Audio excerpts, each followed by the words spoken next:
Hello, everyone. My name is Amy Burton, and today I'm going to talk about why sanctuary city policies make communities safer. This topic gets brought up a lot in politics, and because of that, there's a lot of confusion about what these policies are, what they do, what they don't do. My goal in this presentation is to explain the actual purpose behind the sanctuary policies, the legal principles that shape them, and what research shows about their impact on safety, trust, and community well-being. By the end, you'll see that these policies aren't about shielding people from the law. They're about strengthening the relationships between local police and the communities that they serve.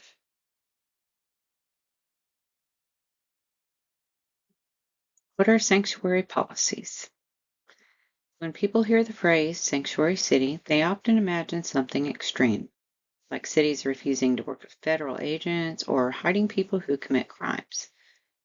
That's not at all what these policies are designed to do. Sanctuary policies are basically guidelines that clarify what local police can and can't do when it comes to federal immigration enforcement. Local departments handle local crime. Immigration enforcement is the responsibility of the federal government. These policies help communities by making the roles of police and federal agencies clear, focusing local officers on crime and safety, building trust so residents aren't afraid to report issues, and importantly, they do not block federal agents. They simply draw legal boundaries. Legal authority and federalism. These policies are grounded in how our legal system divides power between the state and federal governments. Local police departments have authority over criminal law enforcement, things like burglary, assault, emergencies, and investigations. Immigration enforcement, however, is a federal responsibility.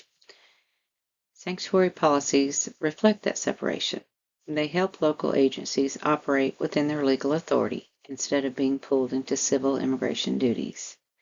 This benefits residents and officers because it keeps local policing focused on safety, helps avoid legal liability for actions outside of the local authority, and reinforces the constitutional structure that separates these powers.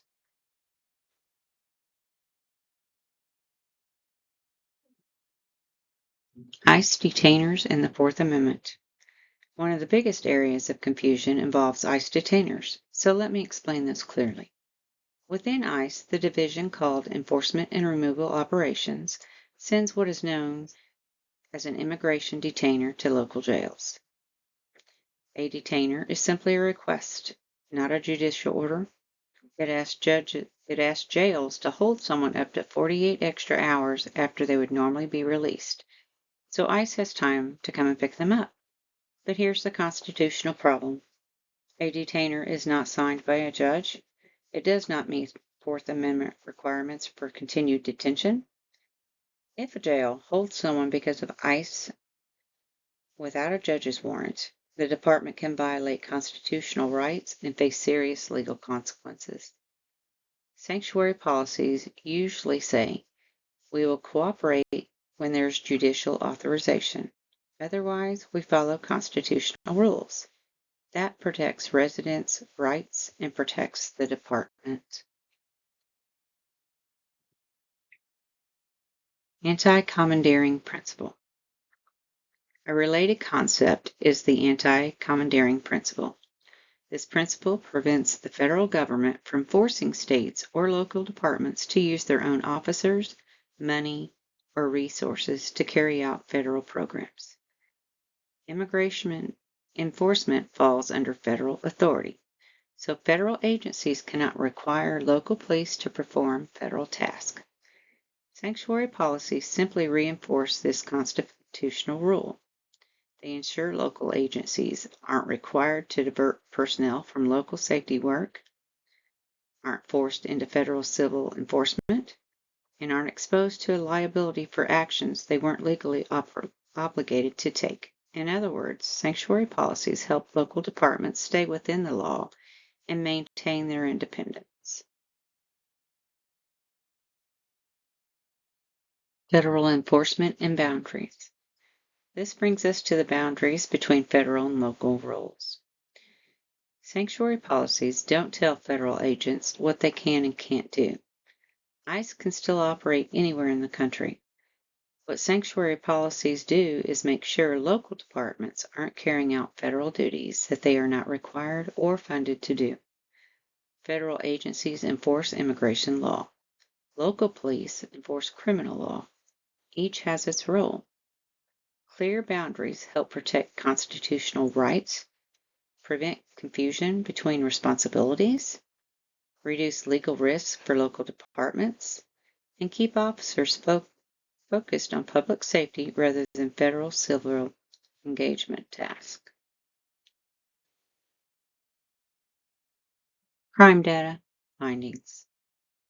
This is the part that surprises most people. Across multiple analyses and nationwide crime data, researchers consistently find that sanctuary policies do not increase crime. In fact, when counties with sanctuary policies are compared to similar counties without them, the ones with sanctuary policies often show equal or lower crime rates.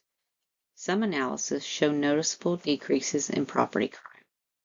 So the idea that these policies protect criminals doesn't match real outcomes. If anything, the evidence shows sanctuary policies are neutral to positive for public safety. Trust reporting and outcomes. One of the biggest reasons these policies support safety is trust. When people fear that talking to the police could create immigration problems, they stay silent, they don't report crimes, and they don't call for help. And they do not cooperate as witnesses. This hurts everyone, including U.S. citizens, because these crimes go unsolved. But in cities with sanctuary policies, victims report more, witnesses come forward, police receive better information, case clearance rates improve. Fear shuts down communities, but trust opens it up. And modern policing depends on communication.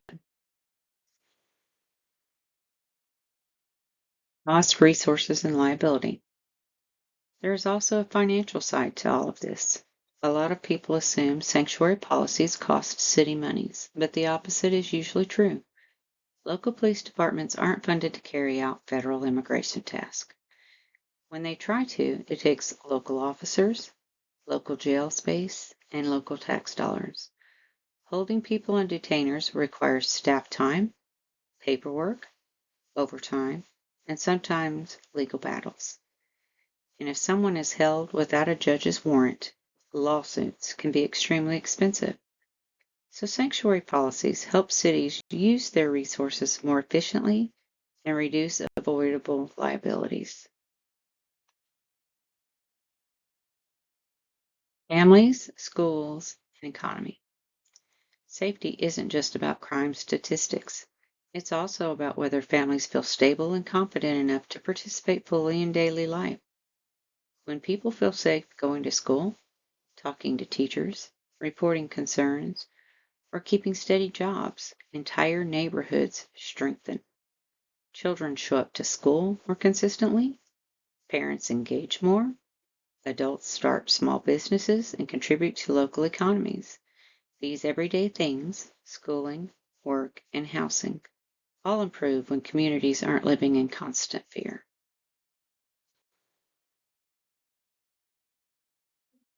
The next couple of slides are my works cited slides. I'm not going to read through these one by one, but I do want to point out that everything in this presentation is based on legal analysis, federal research services, economic studies, and national policy organizations. The information is grounded in evidence, not speculation.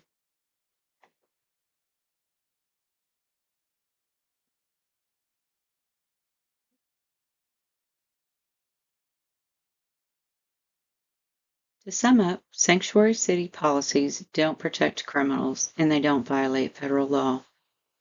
What they do is help local police stay focused on real public safety work, follow constitutional standards, and build the trust that effective policing depends on. When residents trust officers, crimes get reported sooner, solved faster, and entire communities become safer and more stable. Thank you.